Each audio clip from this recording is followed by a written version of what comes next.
Just allow me one moment, please.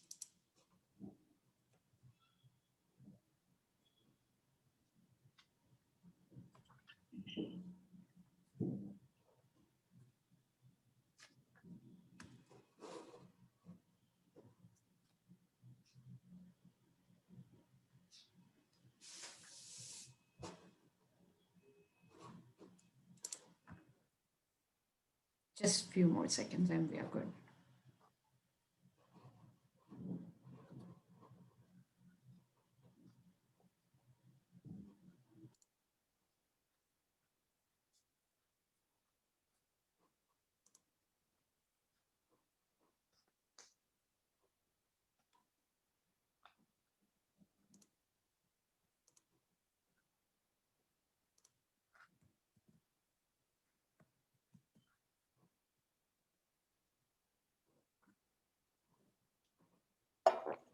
I think, Dr. Call, we must begin because I'm facing some technical issue here, but it will eventually start.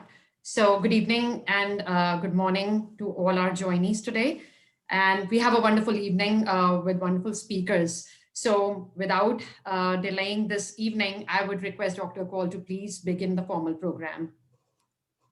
Thank you, Picky.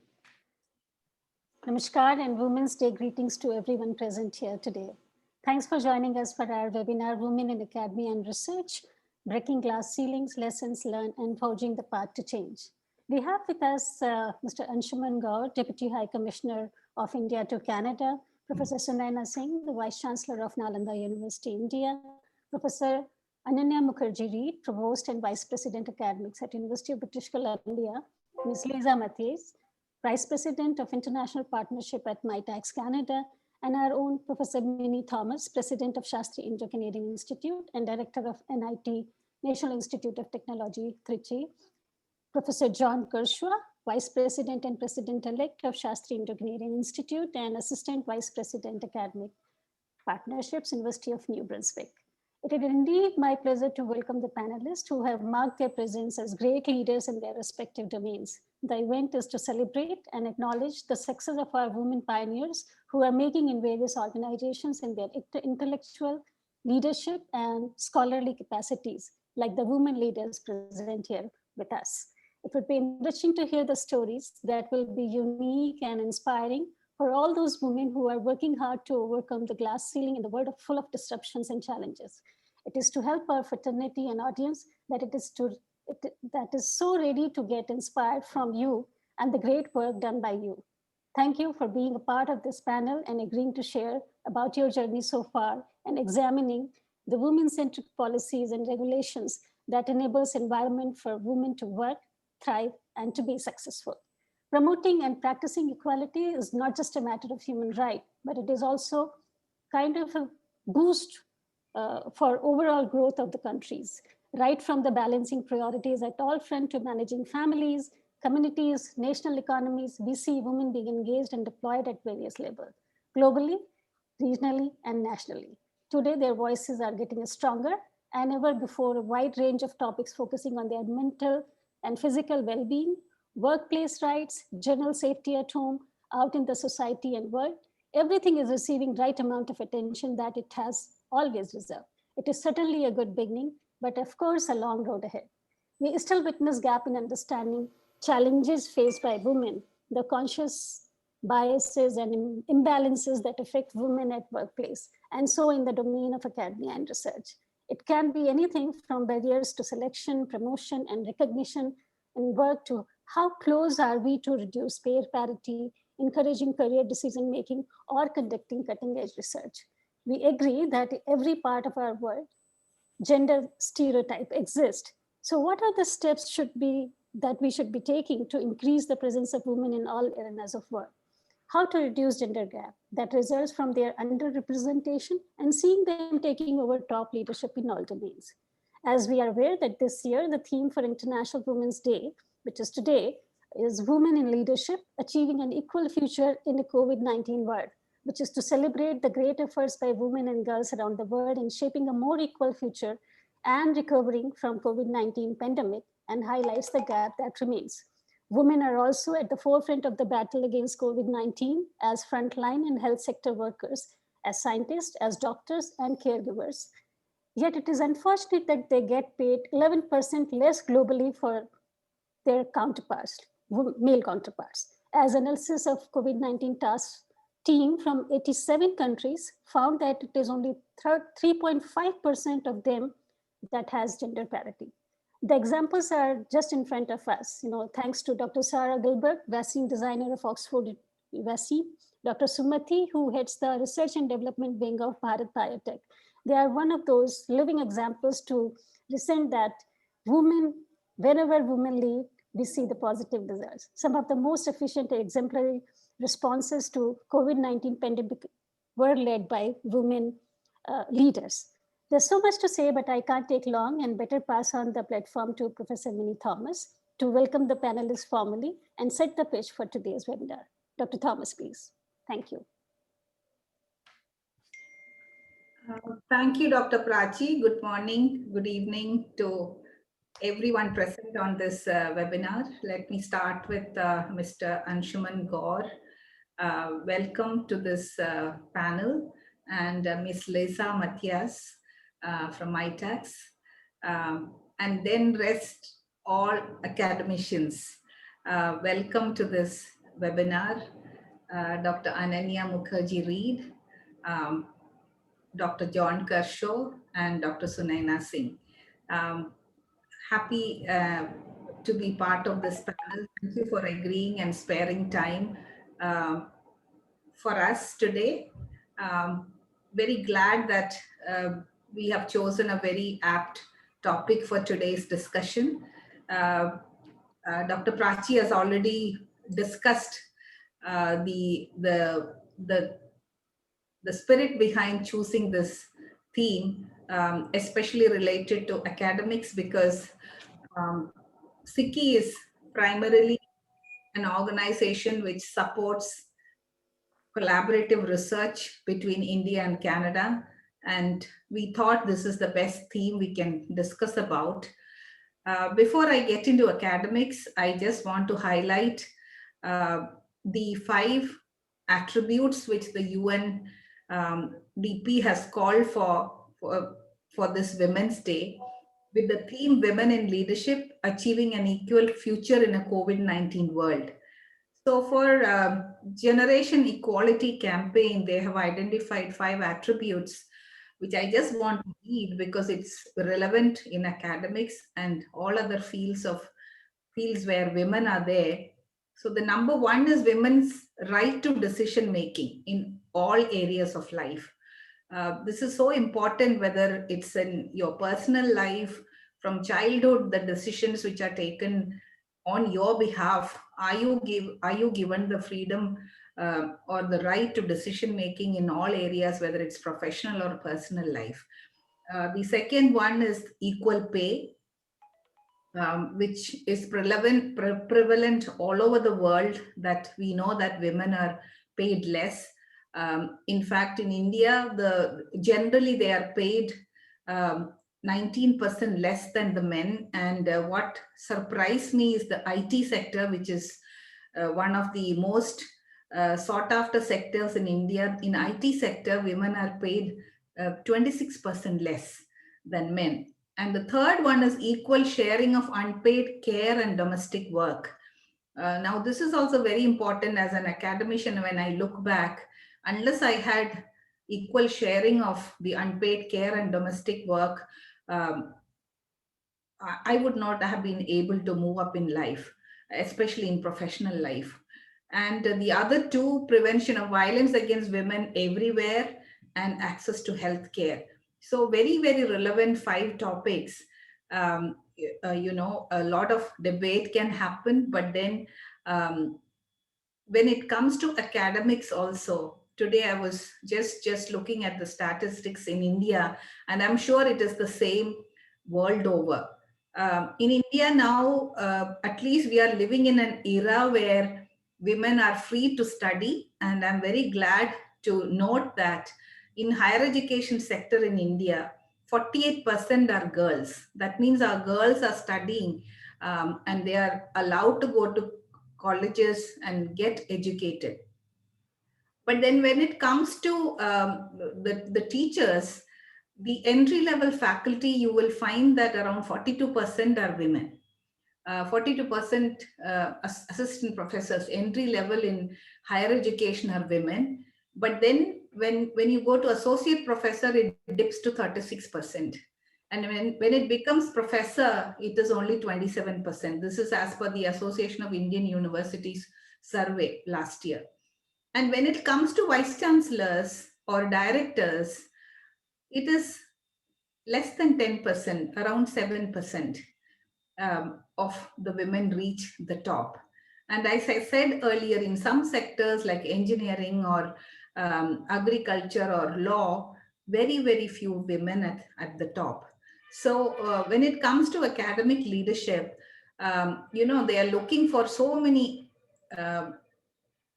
factors. When you have to become an academic leader, you have to be an excellent researcher, you have to have leadership qualities, you should have held positions of deans and headships before you are made a director or a vice chancellor or a president of a university.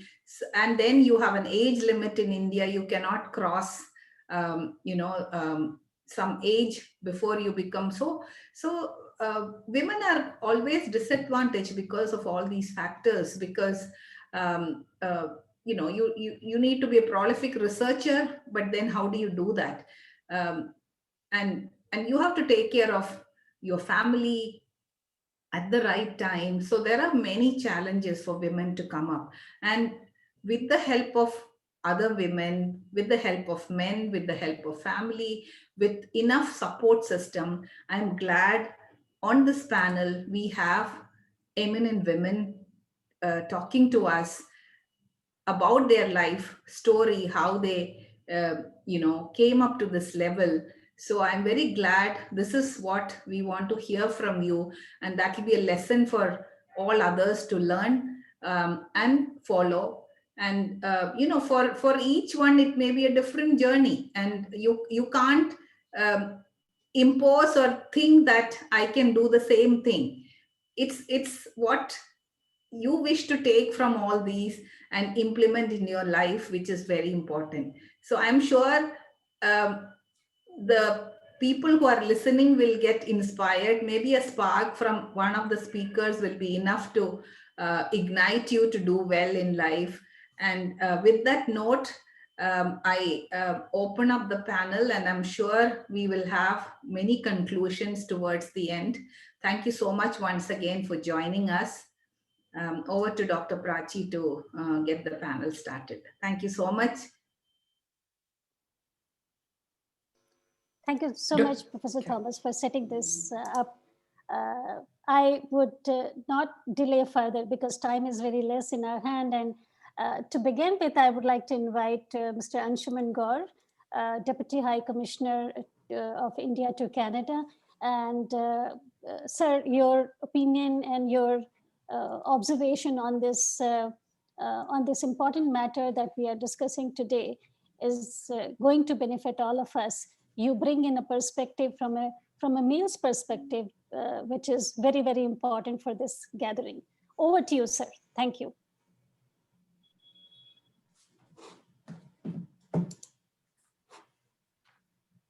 Thank you, Dr. Kaur. A good day to you, Dr. Singh, Dr. Mukherjee, Reed, Dr. Thomas, Dr. Creshaw. It's an absolute pleasure to be here, and greetings to all of you on International Women's Day.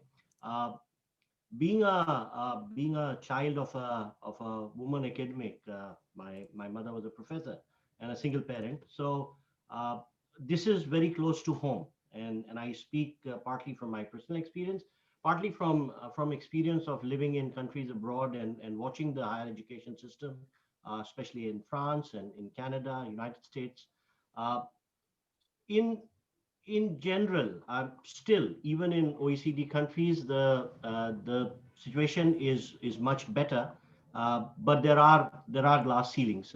In fact, my take would be that there are fewer glass ceilings to break in India than there are in Western countries. It might be contentious, but I think I speak from experience of my own service, We have had women foreign secretaries. We have had a woman as an EM, very successful one, and it's great to see so many young diplomats coming up and doing so well. Women included.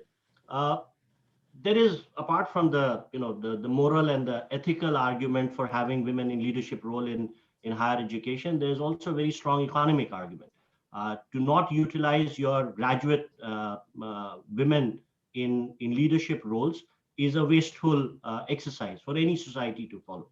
uh, Other than that, there is also the perspective of bringing in women into leadership role for a transformative impact on the society, the whole feminist transformation of society in how we teach, how we conduct research, how we follow out the leads of that research and that product into society as a large. Uh, in India, I think, especially in the last 6 years, we have had some success in getting women into leadership roles in academics. Our higher education gender parity index has improved in last 6 years from 0.92 to almost 1 now.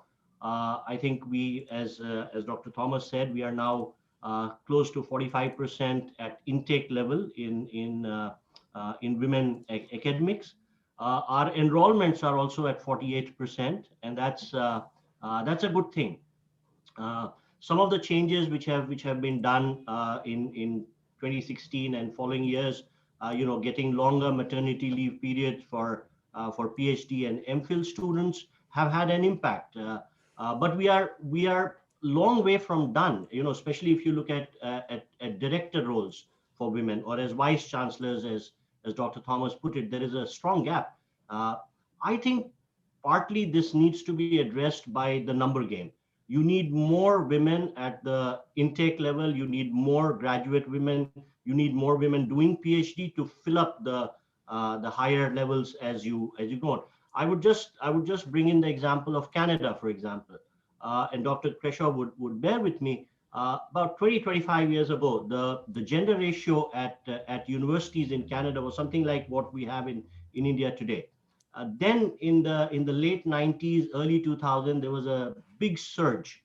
Today, the Canadian campuses are very different. About 60% of the students at undergrad and postgrad level are women, and this reflects in the teaching and the academic side as well. So you have 50% assistant professors who are women in Canada, and below the assistant professor level, it's more than 50. It's actually closer to 57% today. But as you go up and you have that time lag of 20-25 years of seniority, you see only 44% at associate professor level and only 28% at professor level.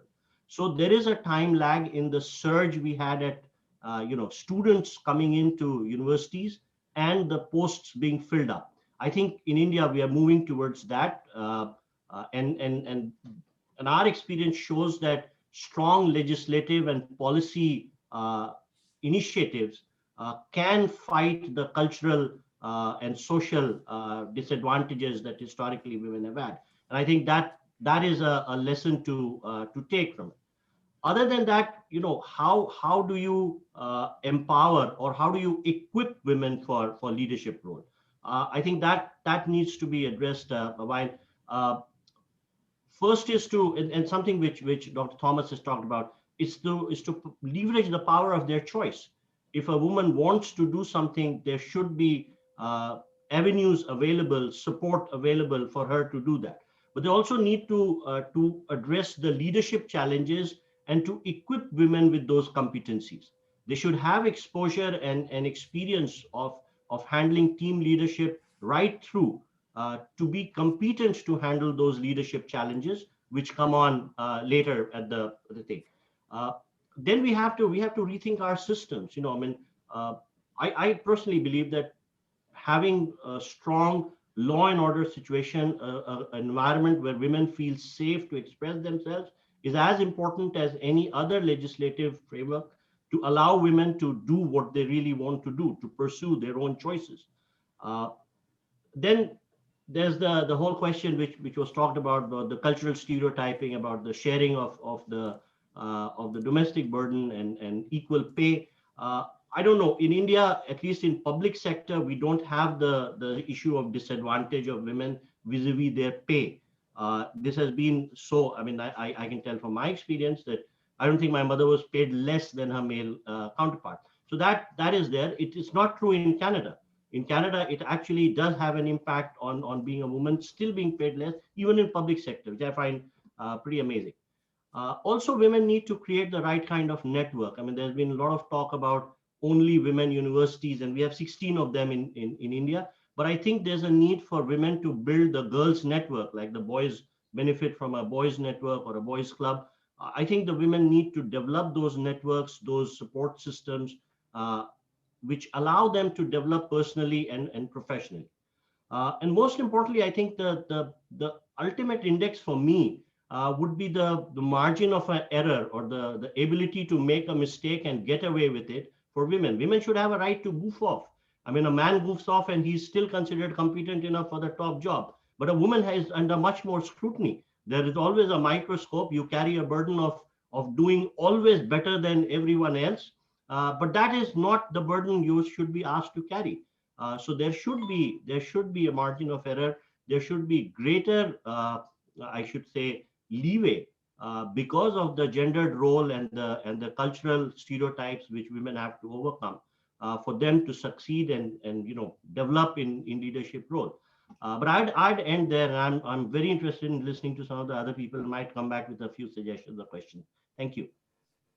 Thank you so much, Mr. Gore. It was very nice to have some wonderful insights and, as you rightly mentioned, about some processes and policies that can bring in some change, but societal commitment at every end is can only be a possibility to bring in the change that we all are envisaging for. So thank you for your wonderful remarks and comments that you have made right now. Coming forward, may I now invite Professor Sunayana Singh, Vice Chancellor of Nalanda University. And I'm very pleased to share here with the whole fraternity that she was the first woman president from the India side when Shastri became binational. So welcome, Professor Singh. All yours now. Thank you. Thank you. Thank you, Prachi. Thank you. What a pleasure. What a pleasure to be back with Shastri. Uh, you know, I must start by greeting my colleagues out there. So, namaskar, good evening, good morning to all my friends out there in Canada and in India. Dr. Thomas, what a pleasure to listen to Anshuman Gaur ji, young Deputy High Commissioner. I guess I know his wife because I think she was there when I came into Nalanda, and I hold some very warm memories about. So do convey my greetings to her. I fondly remember her and miss her out here in MEA. So do convey my greetings to her at a personal note. I was taken in by the topic, breaking the glass ceiling. I thought breaking the new ground has always been at our doorstep, and women, I think, have already crossed the threshold. It's the men who are caught at the doorpost. This is something that I have personally witnessed at many of the boards that where I was probably the sole woman, perhaps leading the team there. But nevertheless, as Mr. Gaur very aptly put it, India, it has not been a challenge because we've had a woman president, a woman prime minister, a lot of women leading, compared to Asia and the West, the rest of the Asia and the West. So that's been a heartening journey for India per se, where women are acknowledged and given the right platform to lead. But coming to higher education, I must say that India has had a very diverse landscape of higher education.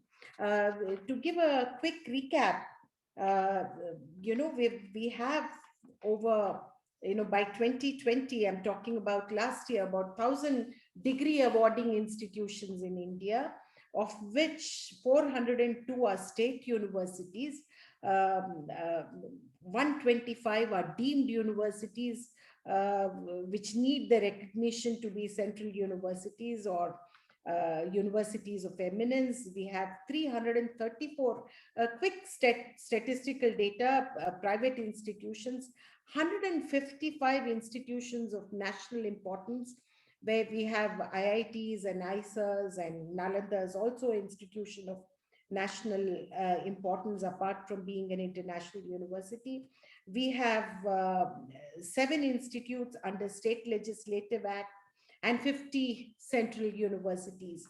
Of all the institutions, there are 16 women centric institutions, for women and headed by women vice chancellors. Now, the higher education in India is seen as the third largest after China and US, as we know. The data on literacy rate for women, the latest data says that female literacy rate is somewhere around 56.8%, which has climbed. Sometime back, it was some study mentions 53.7, but the latest data, perhaps this may also have gone up. So there are a lot of good news here.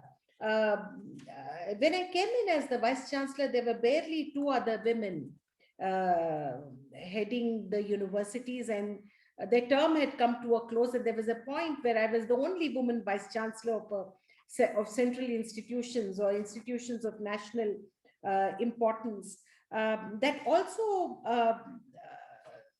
told me many things about how higher education is being run, because it's been a male bastion all through. Now, if we look at our own statistical data, the one thing that becomes very, very clear here is that we need to navigate through a fast changing future higher education landscape.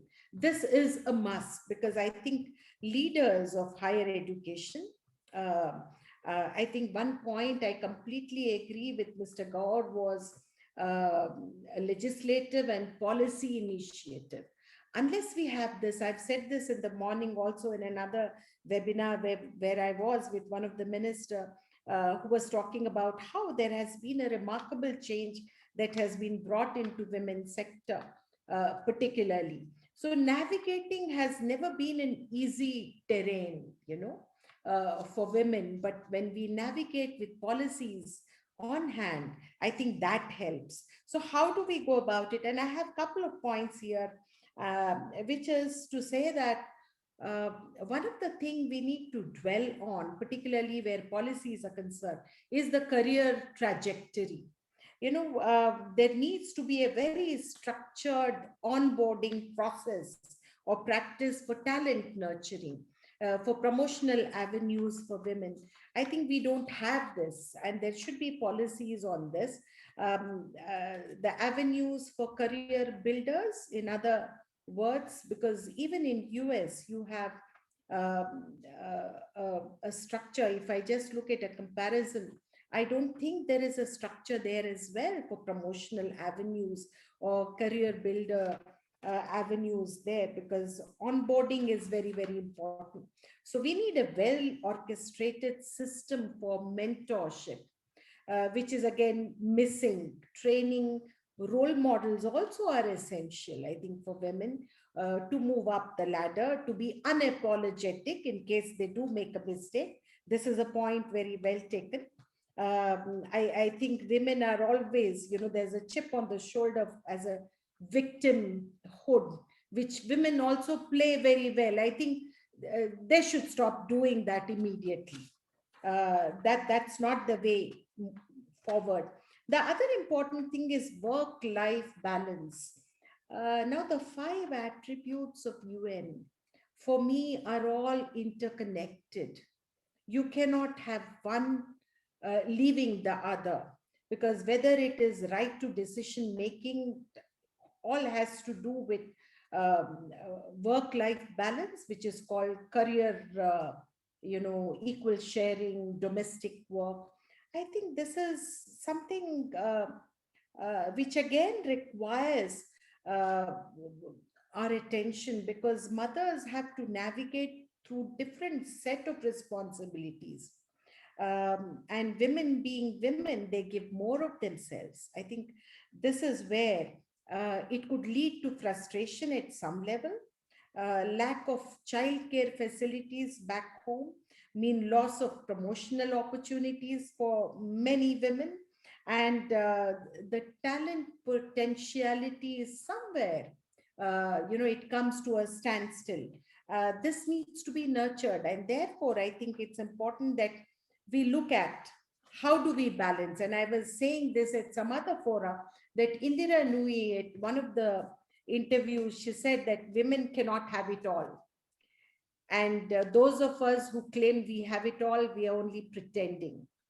That's what she said. But then I believe having it all is again not an inclusive concept. What happens to single mothers? What happens to trans, sex? What happens to unmarried people? What happens? How do we look at? Because when we say have it all, we are actually talking about having a great family. I'm looking at societal avenues, a great family and a great career. If you don't have a great family, talking about a single parent, single motherhood, or an unmarried mother, or somebody living in partnership. It could be anybody. So how do you define it? This is again defined by the society's norms.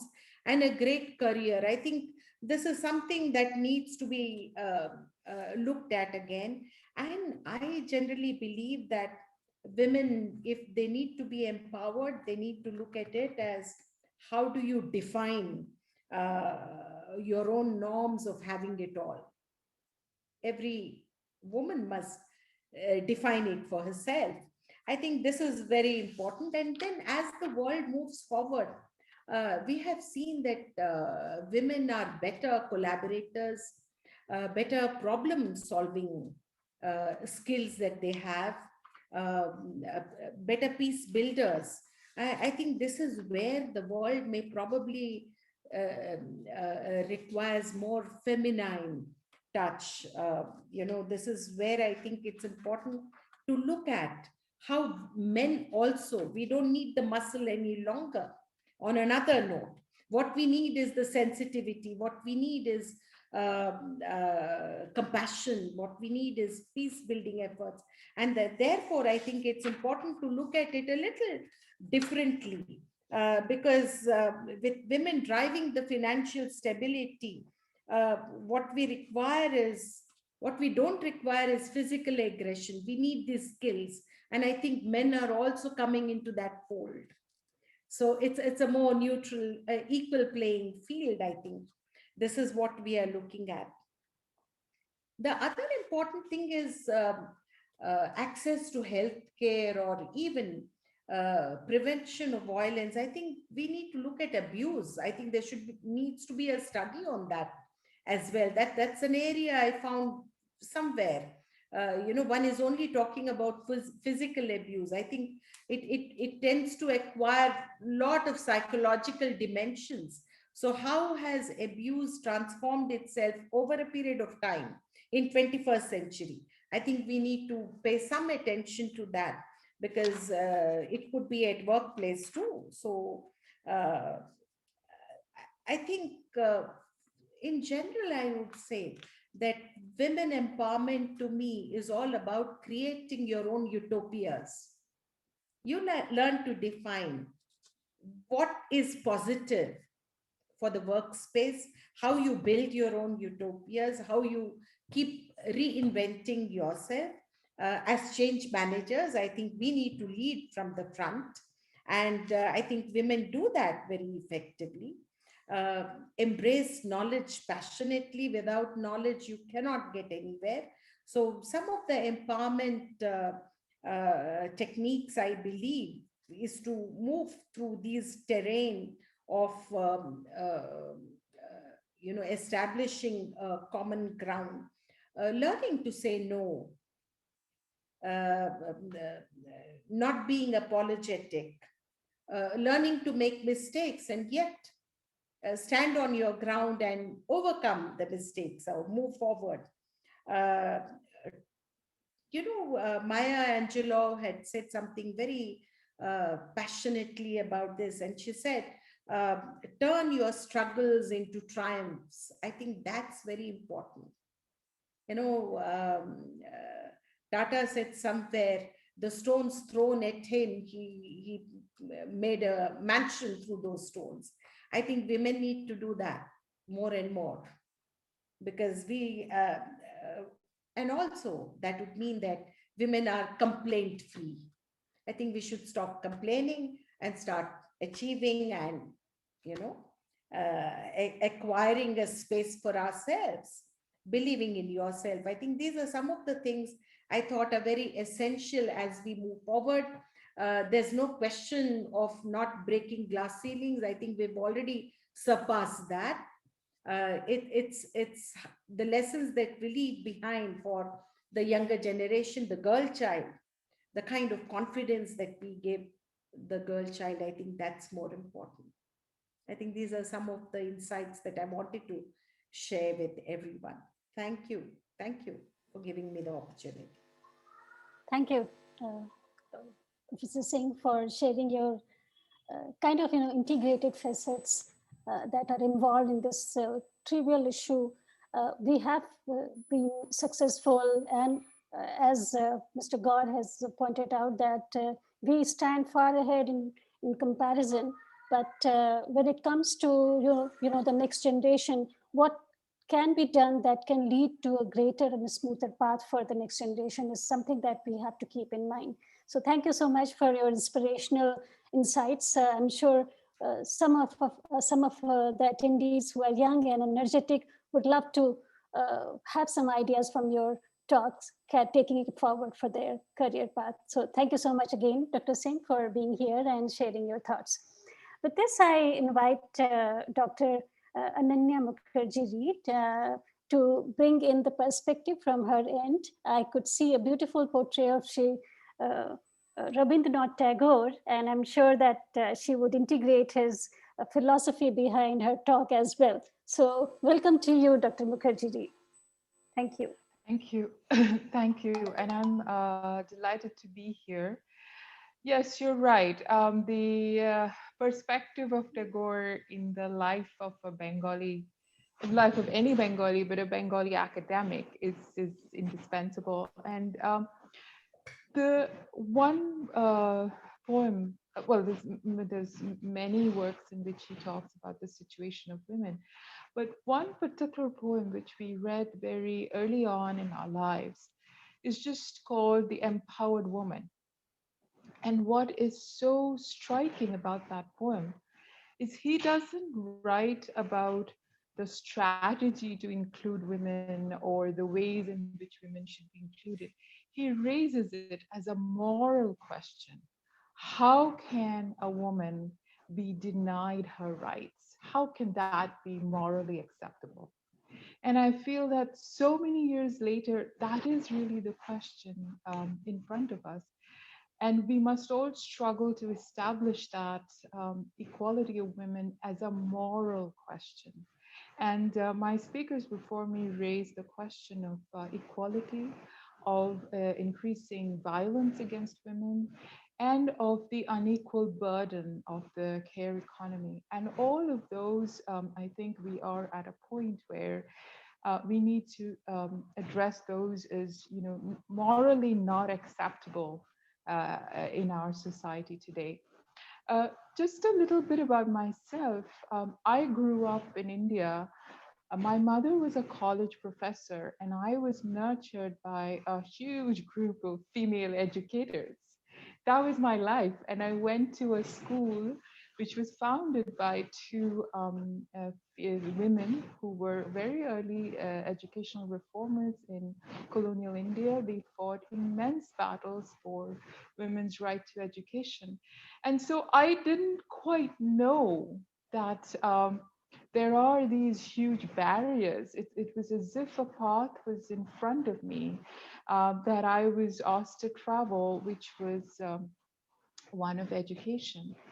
And my grandfather, who served in the Indian government and retired and went back to his village to to establish a school. And my grandmother, who did not have a BA degree and needed a BA degree to be able to become a teacher in that school, my mother taught her to get her degree. Unfortunately, she passed away due to cancer before she could complete the degree, but she had started taking her examinations. So I realized much later that I grew up with these women and the idea also shared by men about the importance of women's role in education. I took it for granted. Then when I came to the US to study and then to Canada, and I found myself in higher education, it was clear to me that the struggles were multifaceted. And as Mr. Gore said, that there are multiple glass ceilings, actually, not only one, because women here are not a monolith. We are racialized, there is gender diversity. There are single women, there are women from conditions of huge socioeconomic disadvantage. And when I started teaching, I saw these classrooms where I had this whole multiplicity of women who were there in these struggles with me. And it was both very inspiring, but it was also eye-opening as to the diversity of the struggles that the women brought with them, irrespective of their class, color, social economic situation, and so on. So that is what inspired me when I saw the inequality in different ways, to become really engaged in changing something. But here, very interestingly, I came with my Indian sensibilities. One of which was you should never ask for anything for yourself. So if you feel you're getting less paid or you're getting a greater burden, deal with it. If I tell my mother, she'll say, and I've seen them undertake enormous burden, but I also realized that a lot of potential went unrealized because there was such little support in their work. But she would say, this is, you have to, you can't ask for things, you have to deal with it. And then on the other side was also my upbringing from both my parents and from my schooling, that you must speak. Your voice is important. So these were kind of two contradictory sensibilities I brought with me, and I navigated through them. And one thing I just want to say to everybody, it is very important to speak. The voice matters. It is not about whether I'm speaking for myself, but it is speaking about the cause, about where there are gaps. And the best way to do it is to not focus on just oneself, but to focus on the barriers. So one thing I feel a lot when people ask me, about breaking glass ceilings, is that if we leave it to individuals to break glass ceilings, then we'll break the same glass ceiling over and over and over again. And that's what we're doing. Each individual woman who is capable in some way is breaking a glass ceiling, but the glass ceiling doesn't disappear. And we have glass ceilings, we have multiple glass ceilings, we have, I don't know, wooden ceilings, we have all kinds of barriers. So it's a constant breaking. And so, what is most important at this point is to really look at where are the ceilings for everyone at every stage so that we don't break the same glass ceilings over and over and over again. So, in my career, there are two things, well, two or three things I would say have been very important. One is, that voice inside me, which I think came primarily from my parents, but from the larger upbringing in India, that you must speak. You cannot be fearful. You have to speak. And it's not easy. But I realize now that there is also a cost to not speaking, because you then constantly demean yourself and you tell yourself, well, I did not speak up. And that's not a great way to be. So that's one. The other one is speaking for the collective. It is very difficult to speak for oneself, but it's never, what we experience is never our own unique individual circumstance. There are different people experiencing those things in different ways.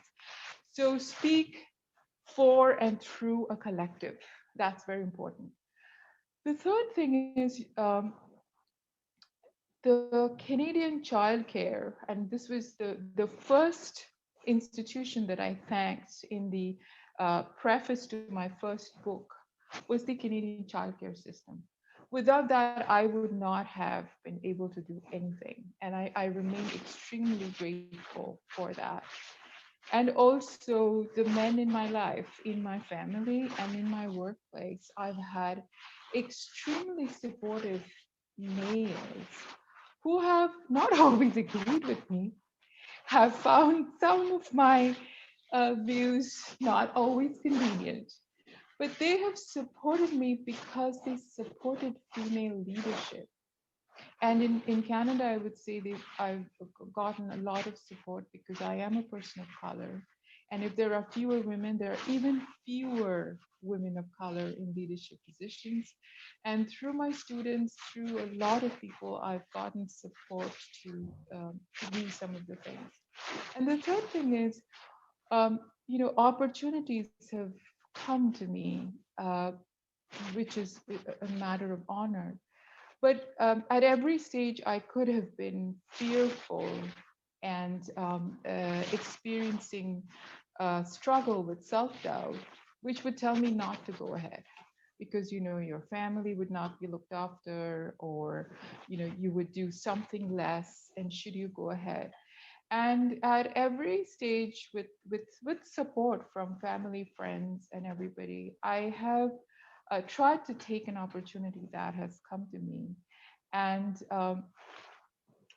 use that space to fight that same cause, which is not only gender equality. Today we are talking about gender equality, but all kinds of a more equitable academia. That's really the cause. And I want to say just one more thing about that. So my cause is a more equitable academia, more equitable higher education. And for that, gender equality is one, the equality for Indigenous students, male and female, is one, equality for Black academics and people of color is another one. So all of these are part of that broader picture. And let me just end with one thing about academia. So academia has a disease, and that disease is that we think we are gatekeepers of talent, but we really should be nurturers of talent. Talent and merit exists in so many places, in so many ways. And leadership quality also exists in so many places and in so many ways.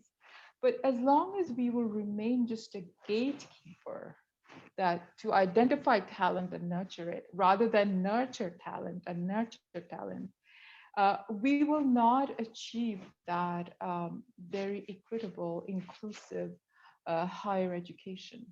And one way in which I see this, the gatekeeping mentality, is people often feel that you can hire women or you can hire diverse candidates only if that's your goal.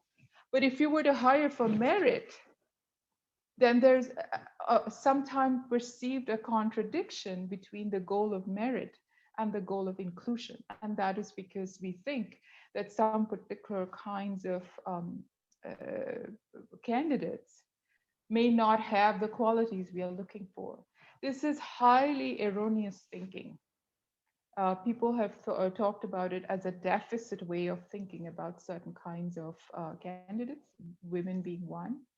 And I really want to make an appeal to academia in general, and particularly organizations like Shastri, which spread over 2 continents, that let's reject this deficit way of thinking and thinking that merit and diversity stand in opposition to one another.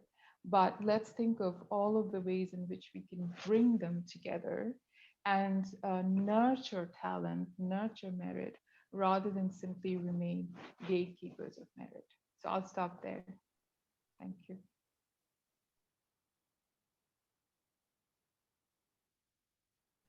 Dr. Kaul, you're on mute. Thank you, Professor Reed, for providing this, sharing this narrative, which brings out your personal journey as an experience, which certainly provides some insights, great insights for everyone to understand how you have overcome or what were your experiences, what point of time, and especially for all of us who are working in this domain and on this corridor, for us to understand what leads to what is very, very important. So thanks for your insight on these very, very important and integral issue in our life. I now move on to Ms. Lisa Matthias. She is Vice President of Vice President International Relation at MyTax Canada. Lisa, warm welcome to you, and over to you for your sharings. Thank you. Thank you so much. It's so wonderful to be here. Thank you so much for having me today to celebrate International Women's Day. I feel so inspired by all of those people who have spoken. I'm really impressed, and I'm learning so much. And I feel very privileged to be able to provide some of my own reflections on where we are and where we might want to go together. I find the themes that you've outlined are really stimulating for a lively discussion about how we can build some new things together.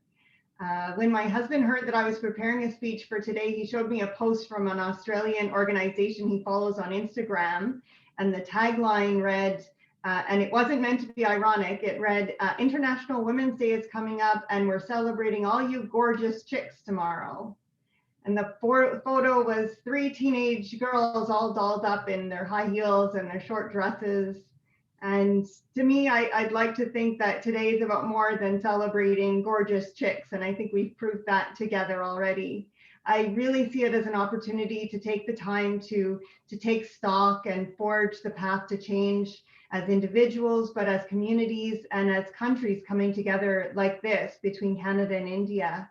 It's a really precious opportunity to discover how Canada and India can work together even more closely to promote equality and increase the presence of women in academia and in research at all levels.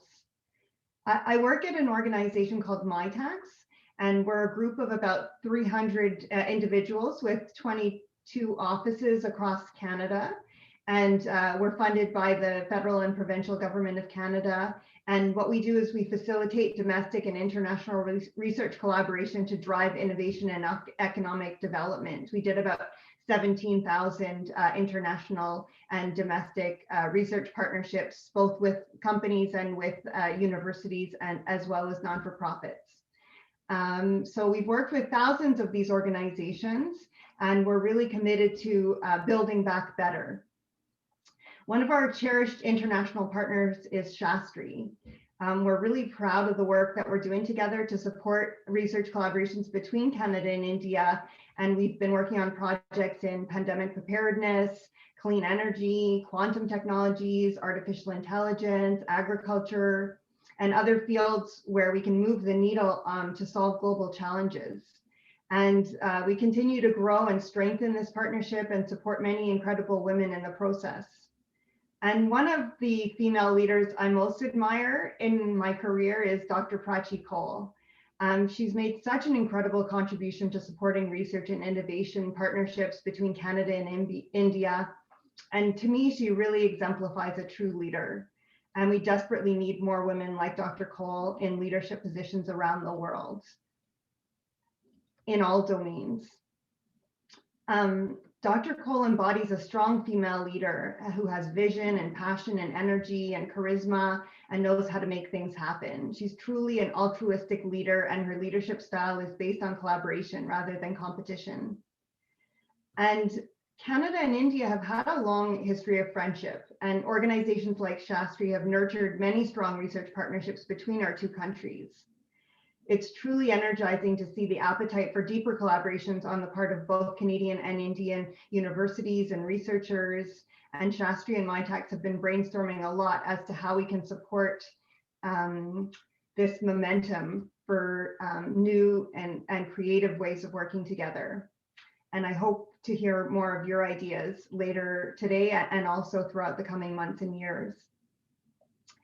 Most recently, I've been setting up these international expert roundtables to explore building these larger scale multi-university international research collaborations. And we're focusing on a couple of key areas, such as clean energy, quantum, artificial intelligence, health and drug discovery, and other areas where the two countries have complementary strengths, and we feel like we could really develop something complementary to drive innovation and economic development. And four organizers are all women, and one of our top priorities was selecting both men and women and trying to have a gender balance. And so we invited the presidents of granting councils to co-chair these sessions.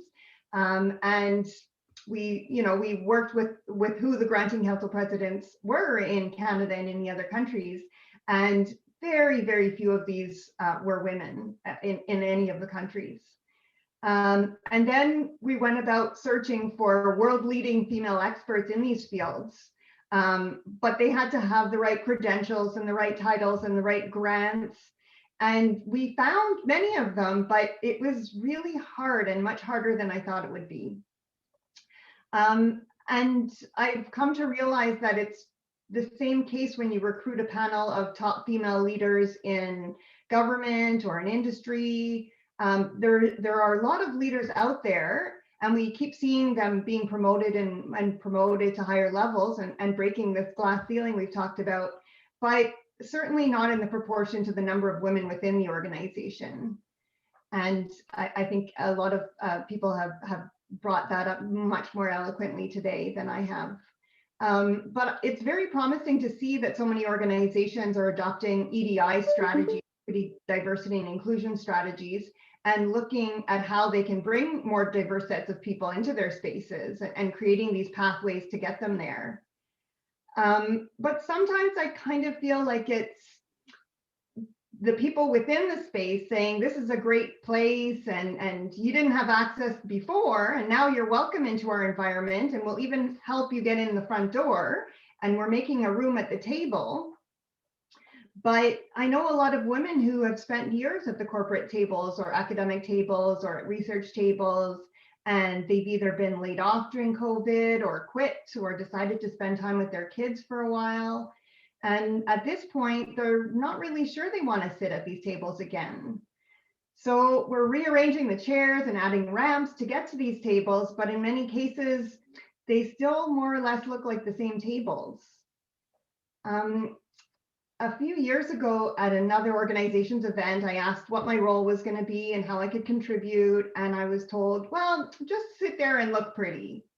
And when I travel for work, I'm often the only woman in a meeting or in a room or even the whole building sometimes.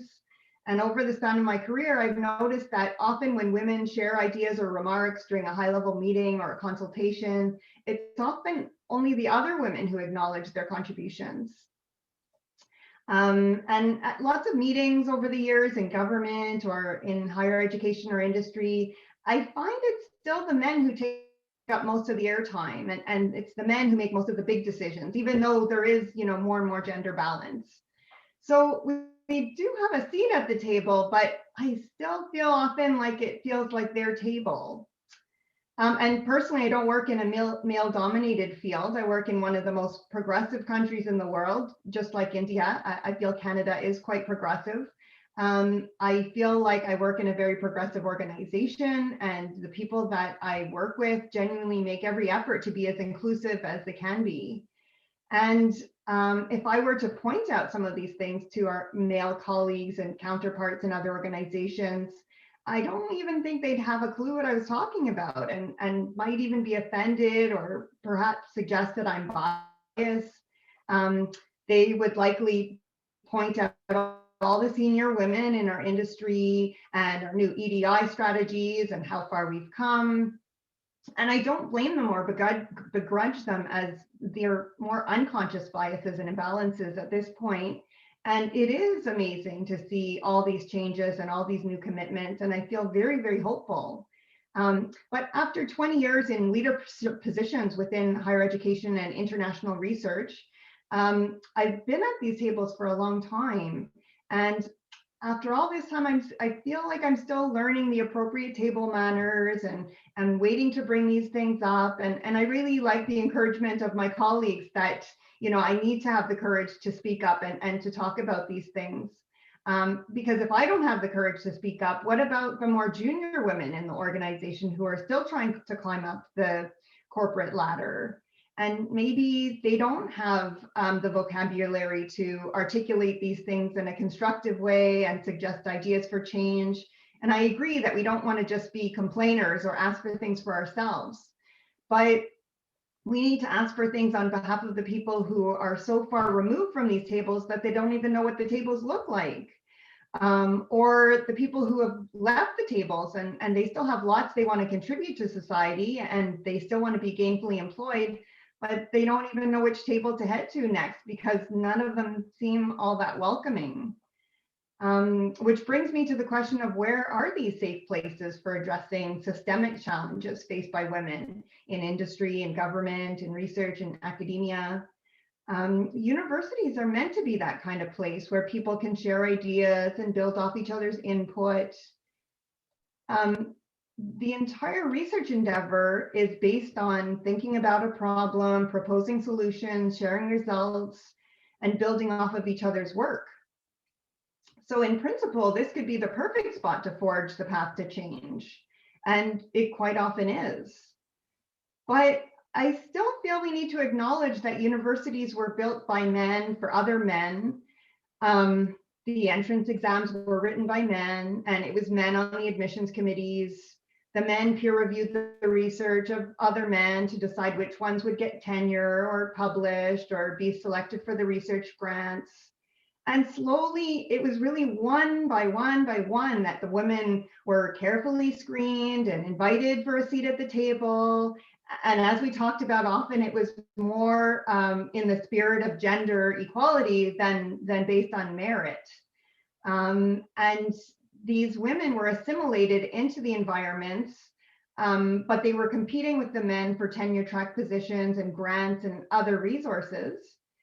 And it is very difficult when you're balancing kids and aging parents and all the other things that are still disproportionately falling to women.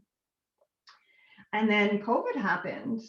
A recent BBC piece stated that we're in the thick of the she-cession because the pandemic recession has led to more job losses amongst women than amongst men. And it's not just about layoffs. There was a McKinsey and Lean In survey of North American female employees, and 1 in 4 women said that they were thinking about reducing or leaving paid work due to the pandemic because they had companies that were inflexible and they had so many caring responsibilities and stress. And the survey included some comparative data that laid out the gender gap for parents. And 8% of the mothers surveyed had thought about going from full-time to part-time work, but only 2% of the fathers had. personally, I know how difficult it's been to care for a child during lockdown while working a 60-hour week job and back-to-back Zoom calls every day. I'm exhausted. I'm thankful that I still have a job and my family's healthy and schools in my city have reopened. And I'm thankful that I have an incredibly supportive husband to help me juggle everything, because I really couldn't have done half of what I've accomplished if it wasn't for my husband sharing the childcare and household activities equally. But at the same time, COVID brought to light how fragile our systems actually are and how interdependent we are. What happens in one town or city or country have enormous effects on the rest of the world. The health of humans and animals and people and land and oceans are all so interdependent. Countries where it's every man for himself didn't fare so well. But when communities work together, they improve their chances for survival, not just for the strongest members, but for everyone's chance of survival in that community. Just about every person on the planet has experienced change in their lives in the last 12 months. And some of those were pretty major, and many of those things won't go back to how they used to be. More or less everything's been turned on its axis, and we're reimagining every aspect of how we work, how we study, how we live, how we interact with one another. So for better or for worse, never in the history of the universe have we had this collective blank slate to work off of together. The world is almost on the edge of its seat, waiting and listening and ready for these new ideas. And the new ideas could come from anyone. Nothing's off the table. So that's pretty cool to me. Instead of rearranging the place cards on the same old tables, we have this once in a lifetime opportunity to design a whole new setup that's truly more inclusive. We won't require everyone to sit at the same old table in the same old classroom or the same old laboratory. Or even be on the board of directors to have your voice heard. Perhaps through this more distributed model, decision-making doesn't need to stay concentrated in the hands of so few people on the planet. So let's use this incredible opportunity wisely. There's literally no time like the present. We can take this opportunity to change the world of culture, the culture of work, higher education, and research. We can build environments where we can all feel passionate and creative and supported and able to contribute our best work. These kinds of events are the perfect starting point. We can look at alternative models, we can troubleshoot and fix things together. And in the essence of being a researcher, we can test out some possible solutions together. We can better connect researchers who want to solve problems with real life issues and have a continuous feedback loop, and not only collaborate on forging the path to change, but on how this will propel us to tackle global challenges. We can bring people from industry, government, and higher education together to figure it out, break down and collaborate. We can share data, equipment, facilities, avoid duplication and unnecessary waste. I really feel Canada and India are stronger together, and there's so many areas where we can collaborate together. Finding new models for men, women, members of the LGBTQ+ community to thrive and contribute equally and to build back better. And I really feel the world is waiting, and I'm very excited to see what we can do together. Thank you. Thank you. Thank you so much, Lisa, for highlighting the ongoing collaboration on this binational corridor by institutions like Shastri Institute and MITAX. Our partnership will certainly take forward the agenda of facilitating group of able women from both the ends in terms of supporting their entrepreneurial abilities. Very soon we will work out something that will lead to this direction. On personal note, thank you for referring me as a woman leader. I never expected it, certainly right now. Thanks for sharing your experience from the real world, Lisa. To come down to our last speaker and the person, Professor John Kershaw, who's going to wind up the session, I can only say that over and above, there is a need to be a shift in ideology and perception of people, you and me, as it's we who makes the community and the society, especially the meaningful role of other gender in the process of eliminating biases. Wherever they are, I think it's of great importance here. Whether it is in form of partner or friend or colleague, or by taking steps to change organizational policies or making decisions to support holistic development in all areas of life, or even in just being unbiased and natural is very, very important. I'm sure by committing our efforts that can lead to a conducive environment wherein our girls and women can grow, nurture, and blossom meaningfully is answer to all our questions and concerns that we are discussing today. Let's commit and stand by each other. When I say each other, I mean not referring only to the women exclusively, but to the other gender as well. Let's commit that we will not keep quiet. Well, we may not make a lot of noises, but we can work silently to ensure that no girl or woman is deprived to what she can access or suppressed only because of the certain living conditions of her life. If we can ensure that, nothing can stop our girls coming forward and maturing as a woman leader, shoulder to shoulder in all manners, as a competent citizen to contribute to the growth of the nation and, of course, the whole world. With this, I can only invite Professor John Kershaw, Vice President of the Institute, to sum up the session and offer and extend thanks to all our panelists. Professor Kershaw, please. Thank you very much, Dr. Call. It's really hard for me to sit here and draw a conclusion to such a great group of panelists and a diverse set of topics and insights. To all of the speakers, I want to extend thanks for taking the time today to join our webinar and sharing your insights. I think you all illustrated that while progress has been made, women in academics still have struggles and challenges. And for me, as a male, sometimes I have difficulties appreciating these struggles. It can be very easy for me to look back and say, well, hey, I struggled too. But that doesn't necessarily negate the very real and very different struggles and barriers that women face in academics today.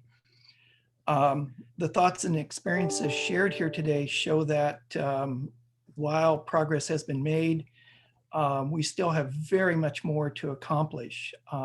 We can celebrate progress, but as Dr. Reed pointed out, and I really appreciate it, your insights today, that we need to be careful that we're simply not replacing one ceiling with another. For me, that was really personally useful and insightful for the things that I deal with on a day-to-day basis. So again, for all of the speakers, thank you very much for taking the time. And to Dr. Kaul and Ms. Picky Sharma, I really thank you for taking all of the efforts required to pull this together and having it so well organized, and for picking such a wonderful and diverse group of panelists. I hope everyone in attendance today were also able to take away new insights. And I challenge us all to keep in mind, beyond this single day set aside to recognize the contributions and impacts of women, that we keep these insights in mind and try to make the pathway easier for everyone. So again, thank you very much, Dr. Cole. You're muted. Everyone. Yeah, I can't end by saying that I come from an institution which is an example of supporting women. Pleased to share that Shastri Institute has most of the professional staff as women, and I think we are doing fairly well for that matter. I take pride to be associated in heading this institute at the Indian end. You see from top to bottom, we have a woman president, we have a EC members as 2 women EC members, and at Canadian end also, I would say that the greater participation from women have been encouraged, and we have been succeeded in imparting this particular policy, gender policy, which brings in equal parity amongst different domains of life, especially in the research and academia fraternity and their representation for the whole world. So thank you once again for taking out your time and being here with us tonight, this morning. And I wish you all the very best. Once again, please accept my greetings and please accept my congratulations for doing the exemplary work. Thank you so much. Thank you. Thank you for having Thank me. you. Thank you. Thank you. Thank you. Nice. There are a few And questions. thanks to all the Dr. speakers. I think you should take it offline. There are a few questions in the chat box. We'll take Yeah. it offline since we have already overshot the time. Absolutely. Absolutely. We will do that, Mr. Thomas. Thank you.